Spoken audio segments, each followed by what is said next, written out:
Counter ಮೇಲೆ counter. 2013ರ ಘಟನೆ ನೆನಪಿಸಿ ರಾಬರ್ಟ್ಗೆ ಗುಮ್ಮಿದ producer. Anekal farm house ಬಗ್ಗೆಯೂ ಗುಟುರು.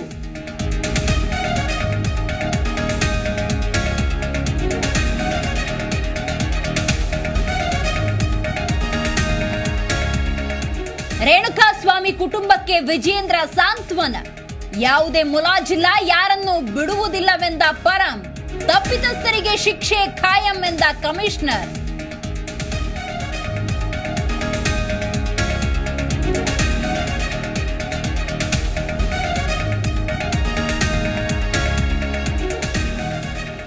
ದರ್ಶನ್ ನನ್ನ ತಪ್ಪುಗಳನ್ನ ತಿದ್ದಿದ ಗುರು.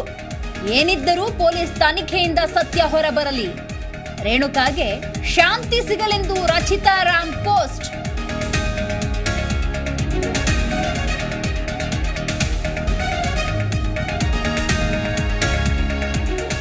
ಮತ್ತೆ ಪರಪ್ಪನ ಅಗ್ರಹಾರ ಪಾಲಾದ ಪೆನ್ಡ್ರೈವ್ ಬಾಯ್. ಪ್ರಜ್ವಲ್ಗೆ 14 ದಿನಗಳ ನ್ಯಾಯಾಂಗ ಬಂಧನ. 42ನೇ ಎಸಿಎಂಎಂ ಕೋರ್ಟ್ನಿಂದ ಆದೇಶ.